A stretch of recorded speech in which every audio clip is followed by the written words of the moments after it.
BBA, BCA, BCom computer కోర్సులో 100% placement లభించే ఏకైక డిగ్రీ కాలేజ్ కూకట్పల్లిలోని i3 డిగ్రీ కాలేజ్ 8367215215. నమస్తే రమగారు. నమస్తే జయ. రమగారు, మనం తెనాలి రామకృష్ణుడి స్టోరీలు చెప్పుకునేవాళ్ళం. మళ్ళీ చెప్తారా? ఒకటో రెండో చెప్దాం. తెనాలి రామకృష్ణుడు అనగానే ఒక తెలివైన వ్యక్తి, ఒకలాంటి ఉత్సాహం అండి. ఆయన పేరు అనగానే సరదా చమత్కారి కదా. చమత్కారి, సరదా వస్తుంది. అవునవును. తెలివి, బట్టతలకి మోకాలకి ముడిపెట్టగలడు, తుంటి మీద కొడితే పళ్ళు రాలినట్లు చేయగలడు. అన్నీ అలాంటివే కథలు. నిజంగా అలాంటిది ఉందా? మన కావ్యాల్లోనే అలాంటిది కనపడుతుందా? మనకు తెలీదు. ఆయన అన్ని విషయాల్లోనూ అలాగే ఉంటాడు. ఆయన క్యాజువల్ విషయాలు కూడా భలే సూపర్గా ఉన్నట్టు ఉంటాయి. ఆయన ఒక బ్రాహ్మణ అగ్రహారం కొసలో ఉండేవాడు తెనాలి రామకృష్ణుడు. ఆయన పక్కన తాతాచార్యని ఒక ఆచార్యులు ఒక ఆయన ఉండేవాడు. తాతాచార్యులు వారు గురువు గారు కాదు, ఒక ఆచార్యులు, ఒక ఆచార్య, ఓ పురోహితుడు లాంటి వాడు. ఆస్తి స్వస్తి బాగా ఉన్నాయి ఆయనకి. రాయలవారు ఇచ్చినవి ఉన్నాయి, ముందు నుంచి వచ్చేవి. ఇప్పుడు ఆయన చేస్తే పని వల్ల డబ్బులు గిబ్బులు ఉన్నాయి. కానీ పరమ పిసినారి. ఎవరైనా ముష్టివాళ్ళు వస్తే వాకిట్లోకి పక్కింట్లో అడగచ్చుగా, మా ఇంట్లో ఎందుకు అడుగుతామని ముష్టివాళ్ళని రామకృష్ణుడి ఇంటికి పంపించేవాడు ఆయన. పిల్లికి బిచ్చం పెట్టడు. ఎప్పుడూ పక్క వాళ్ళు ఏం మాట్లాడుకుంటున్నారో వింటూ ఉంటాడు. అదొక ధోరణి అనమాట. ఈయనకి విసుగ్గా ఉండేది. ఏమిటిది, మనం అందరం ఇంచుమించుగా ఒకే రకపు డబ్బు కలిగిన వాళ్ళమే, వాళ్ళు ఎక్కువ కాదు తక్కువ కాదు. అదే ఓ 10 పైసలు వాడు మా ఇంట్లో తీసుకో, వాళ్ళ ఇంట్లో కూడా తీసుకో అనాలి. అంతేగాని నేను ఇవ్వను వాళ్ళ ఇంట్లో తీసుకోమంటామేమిటి? పైగా ఎవరైనా చుట్టాలు వస్తే భోజనం అయిపోయిందని బయటికి వెళ్తున్నానని అట్లా కూడా చేసేవాడు. అతిథి అభ్యాగతులు ఆ కాలంలో ఏముంది, ఆ ఊళ్ళోకి వచ్చిన బ్రాహ్మలు ఎవరో ఒకళ్ళు పరాయి వాళ్ళ నుంచి వచ్చిన వాళ్ళు బ్రాహ్మణులలోనే భోజనం చేయాలని ఒక నియమం ఉండేది. ఇది తప్పనుకోవద్దు. అది ఆ కాలం అట్లా చేసేవాడు. బ్రాహ్మణాగ్రహారం ఎక్కడుందో చూసుకుని, అయ్యా ఈ పూటకి భోజనం కుదురుతుందా అంటే కుదురుతుందని ఎవరైనా అతిథి అభ్యాగతులు బై ఊళ్ళ నుంచి వచ్చిన వాళ్ళకి భోజనం పెట్టేసేవాళ్ళు. ఎవరైనా వెళ్ళేవాళ్ళండి? ఓన్లీ బ్రాహ్మణులకి వెళ్ళేవాళ్ళు. మామూలు వాళ్ళు కూడా బ్రాహ్మణులకి వెళ్ళేవాళ్ళు. అన్నం దొరుకుతుందంటే ఆ భోజనాల వేళకి వాకిట్లో ఎవరైనా పథికుడు, పాందుడు, యాత్రికులు, బాటసారులు వెళ్తుంటే ఎవరు వెళ్ళినా అన్ని జాతుల వాళ్ళు పెట్టేవాళ్ళు. ఇందులో ఒట్టి బ్రాహ్మలే పెట్టేవాళ్ళు అని చెప్పట్లా నేను. అదేలేండి. బ్రాహ్మణ ఇంటికే కాదు, లేరనుకో ఏ గొల్లపల్లెలోకే వెళ్ళారు అనుకుందాము, అక్కడ వెళ్తే నాయన ఈ పూటకు భోజనం అంటే వీళ్ళు ఏం చేసేవాళ్ళు, అయ్యగారు బియ్యం పప్పు ఇస్తాం మీరు వండుకు తినండి అని ఇచ్చేవాళ్ళు. ఓ పొయ్యి ఏర్పాటు, వాళ్ళకి కాస్త వంట చెరుకు కావాలా, స్వయం పాకం ఇవ్వటం, వండుకునేందుకు ఆసరా. గొడ్ల సావిళ్ళు అవి ఉంటాయా, ఈ గొడ్లు కట్టేసే చోట పశువుల శాల, దానికి ఒక పెడగా ఒక ప్రాంతాన్ని వదిలిపెట్టేసేవాళ్ళు. ఇట్లా ఈ పథికులు ఎవరైనా వంట చేసుకుని తింటారని. అయ్యగారు వంట చేసుకుంటున్నారని అటువైపు తలకాయ తిప్పకుండా. కొంతమంది అయితే ఇంకొంతమంది కొన్ని నాకు తెలిసి 170 ఏళ్ల క్రితం కూడా ఇది జరిగేది. మీరే వండండి ఈ పూట దేవుడికి. వాళ్ళు ప్రతి వాళ్ళు తమ దేవతార్చనని వెంట పెట్టుకుని తిరిగేవాళ్ళు. బ్రాహ్మణులు, వైష్ణవులు కూడా దేవతార్చనకి స్వామికి నివేదన చేస్తే ఆ ప్రసాదం పెట్టండి అయ్యగారు మాకని మిగిలిన జాతుల వాళ్ళు వాళ్ళ దగ్గర నుంచి భోజనం పెట్టించుకునేవాళ్ళు. ప్రసాదం కాలక్రమేణా ఎన్ని పద్ధతులు వదిలేసాం కదా రమ్మగారు. అందులో ఎక్కువ తక్కువలు మేము ఇలా నేను చెప్పగానే మీరు ఎక్కువ మీ ఉద్దేశాలు అని ఇలా పడకూడదు. ఆ కాలం అది కదా. అసలు ఈ కాలంలో వ్యక్తులకి అసలు తెలియదు. అదే ఇలా ఏదైనా చెప్పగానే ఇందులో ఎక్కువ తక్కువ భావాలు లోకి వెళ్ళకూడదు. ఆ కాలం నాటి పద్ధతి ఇట్లాగే చేసేవాళ్ళు. అందరూ దాన్ని గౌరవించేవాళ్ళు జయ. కానీ ఈ రోజుల్లో ఎవరు ఎక్కువ రమ్మగారు? ఎవరికి వాళ్ళే ఎక్కువ. ఎవరు ఎక్కువ కాదు, అప్పుడు కూడా కాదు జయ. అప్పుడు కూడా ఎక్కువ తక్కువలు కాదు. ఆ రోజు కాలం అలా ఉండేది. ఆ కాలం నాటి పరిస్థితులు వేరు, సాంఘిక నియమాలు వేరు. ఇప్పుడు మనకు సాంఘిక నియమాలు ఇప్పుడు ఉన్నాయి. ఇప్పుడున్న నియమం వేరు. అవును, ఇప్పటి నియమం వేరు, ఆ కాలం నాటి నియమం వేరు. ఇలా ఎవరైనా భోజనానికి వస్తే వాళ్ళని రామలింగడి ఇంటికి పంపించేసేవాడు ఆయన. వాకిట్లో భోజనం పెడతారంటే తెనాలి రామకృష్ణ కవి గారు వాళ్ళ ఇంటికి వెళ్ళు అంటే ఇప్పుడు ఈయనకు అభ్యంతరం లేదు. కానీ నీ ఇంటికి వచ్చిన వాడికి నీ ఇంట్లో ఎందుకు అన్నం పెట్టవు? పోనీ నువ్వు ఒకటి పెట్టావు నేను రెండో వాడి కాదు, ఎవరు వచ్చినా సరే వీళ్ళింటికి అట్లా చేసేవాడు. అయితే ఎలాగైనా ఈయనకి బుద్ధి చెప్పాలని ఉండేది రామకృష్ణ కవికి. ఒకరోజట ఊరికే యథాలాపంగా బయట నుంచి సూర్యనారాయణమూర్తిని దండం పెడుతూ, దేవుడా 100 నాణేలు కావాలి ఇప్పించు నాయన, 100కి తక్కువ నాకొద్దు అని దండం పెట్టాడు. తాతాచార్యులు వింటున్నాడు. ఆయనకి అలవాటు కదా, ఆయన వింటున్నాడు. ప్రతిరోజు ఇదే దండం పెట్టేవాట.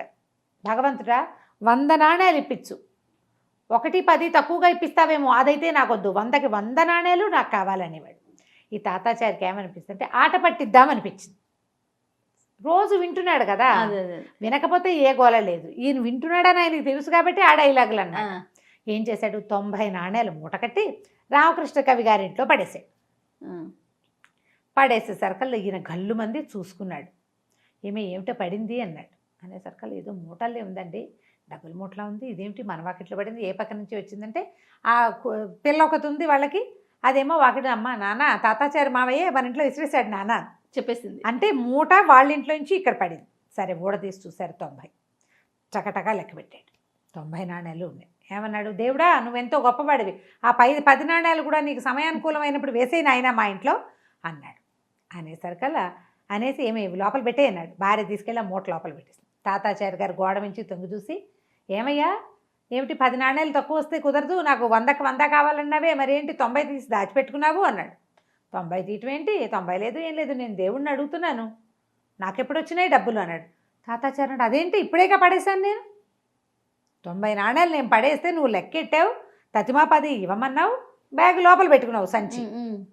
నువ్వు నిన్నటి దాకా రోజు ఏం చెప్తున్నావు, 10కి 10 తక్కువ ఇస్తే నాకు వద్దో అన్నావు, ఆ 10 తక్కువ అంటూ కూడా నువ్వు ఇవాళ తీసుకున్నావు కదా అన్నాడు. అనేసరికల్లా రామకృష్ణ కవి తయ్యమని లేచాడు. ఇంత ఎత్తున, అవురవరా దేవుడు డబ్బులు ఇవ్వటం ఏమిటి, నేను దేవుడిని అడగటం ఏమిటి, నా ఇంట్లో పడ్డం ఏమిటి, నా ఇంట్లో ఏమీ పడలేదు, నేను తీసుకోలేదు అనగానే తాతాచారి గారి గుండెల్లో రాయబడింది. ఓ నాయనా, నా 90 నాణాలకి కాళ్ళు వచ్చేసినట్టున్నాయి, ఏదో ఆటకాయితనానికి చేస్తే వీడు డబ్బులు కొట్టేసేలాగా ఉన్నాడు అనేసి గట్టిగా అరిచి కేకలు పెట్టాడు. 90 నాణాలు ₹1,000 ఇంతంత బిళ్ళలు కష్టపడి సంపాదించాను, మూట కట్టాను, ఎర్ర సంచిలో మీ ఇంట్లో పడేశాను, నువ్వు తీసుకున్నావు అనేసరికల్లా ఏనన్నాడు, ఇంకా నయం నేను తీసుకోలేదు, మా ఇంట్లో ఎవడైనా పక్కింట్లో పడేస్తాటయ్యా డబ్బులు, మరీ చెప్పావు, పైగా నువ్వు మీ ఇంటికి వచ్చిన ముష్టివాడిని కూడా మా ఇంటికి పంపిస్తావు, నువ్వు ఇవ్వటం ఏంటి కాదన్నాడు. అనేసరికల్లా తాతాచారి నాడు బోచి ఎగ్గట్టాడనమాట. ఆయన వెంటనే పద రాజుగారి దగ్గరికి నిజంగా చెప్తానన్నాడు.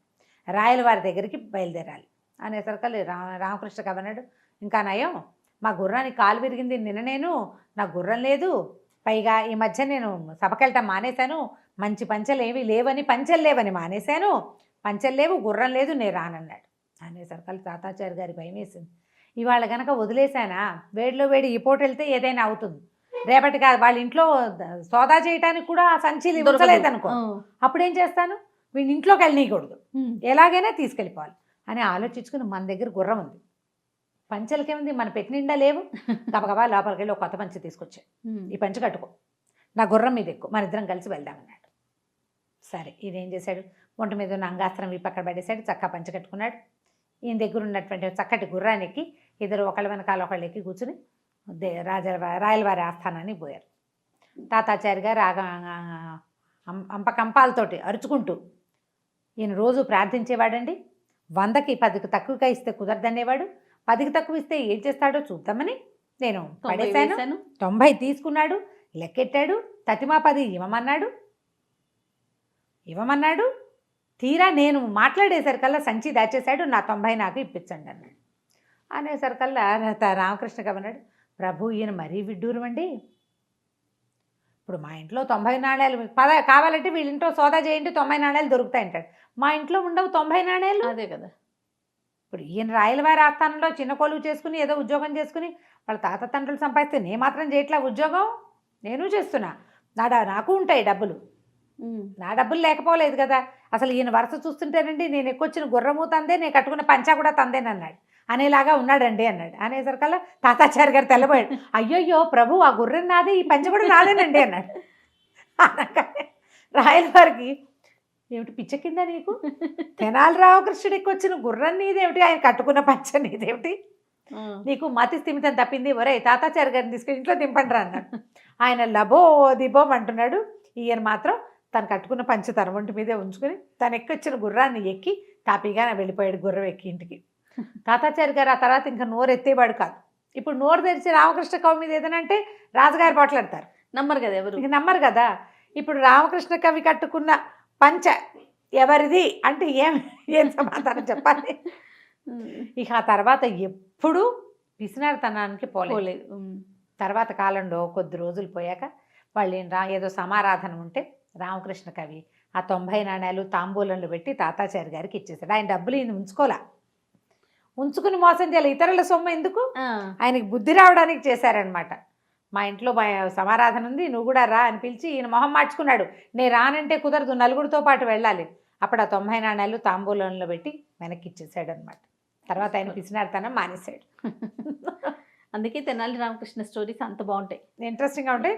మనకి చెప్పడం కూడా చేత కావాలి, అవునవును, బాగా రావాలి, మనకి చెప్పే విధానం కూడా ఉంటుంది, వస్తే ఇంట్రెస్టింగ్గా ఉంటుంది.